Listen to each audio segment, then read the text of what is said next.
A few evenings ago, I was reading to my 5-year-old granddaughter, Harper. As she sat in my lap, my hands laid on top of the oversized book that I read to her. My concentration and focus were in the words of the book. Trying to allow my voice to emote the feelings of the characters, I wanted the book's story to come to life for Harper as it had for me so long ago. A few minutes into reading, I felt Harper's small, delicate fingers softly outlining the tops of my hands.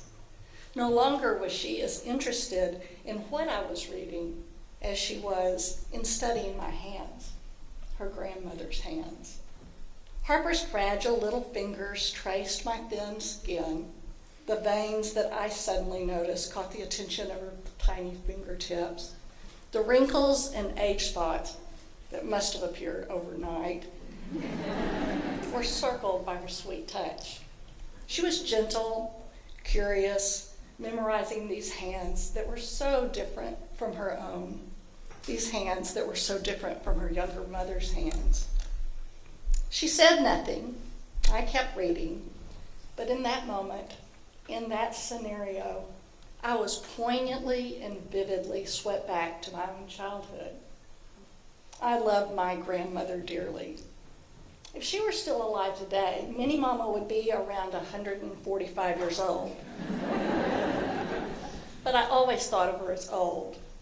And old was a good thing in my child's mind.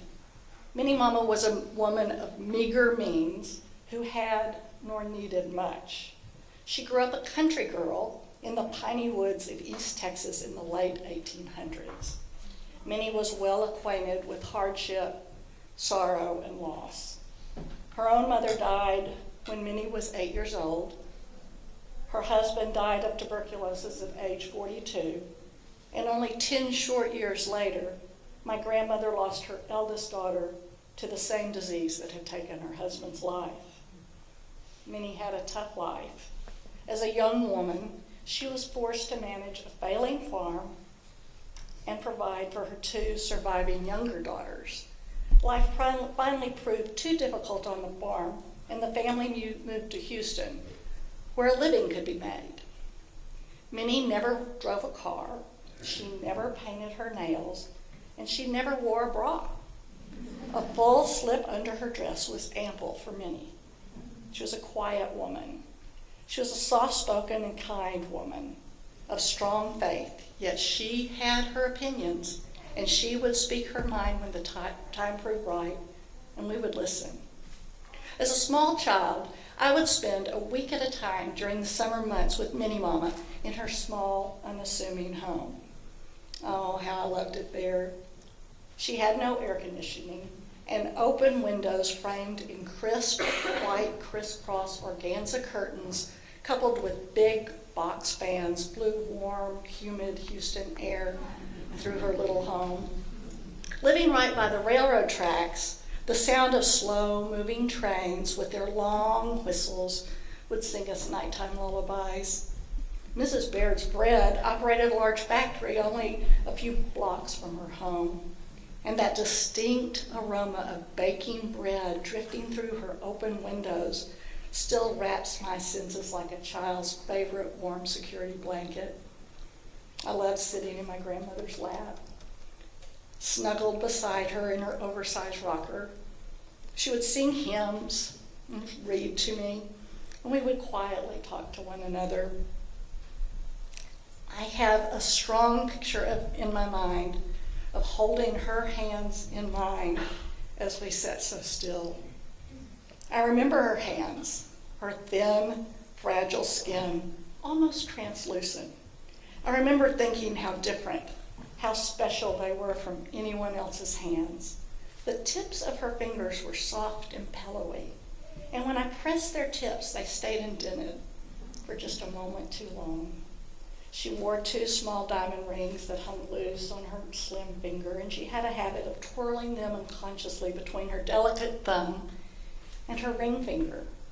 Even today, I can close my eyes and see us sitting together, the warm air blowing through those wispy white curtains, that long, lone train whistle, the smell of freshly baked bread in my grandmother's hands.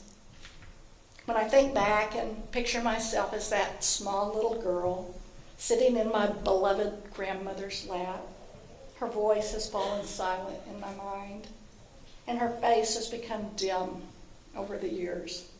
But it's her hands that are still so vivid in my mind. I can see and feel Minnie Mama smoothing out my dress, running her soft fingers through my hair, ever so gently caressing my shoulders, my back, and holding my hands in hers. It was here, between her loving hands, that I was confident that she would always do everything possible to protect and encourage me. I'll never forget my grandmother's hands. They taught me much. I'm a far cry from the humble, unassuming woman that Minnie Mama was, but I pray that in my own way, my grandchildren may find the same legacy that she left me. I pray that as Harbor looks at my aging grandmother's hands, she still feels all the love that I have in my heart for her. I know that, that as she grows older, she will no longer have the desire she does now to crawl up in my lap and allow me to hold her, to run my fingers through her curls, to pass my hand up and down her little back, nor will she want to sit and play with my hands as she does now. Perhaps someday, in the far distant future, as she is holding one of her little grandchildren in her own lap, Harper too will find the legacy that lies in the amazing, warm, and tender touch of her grandmother's hands.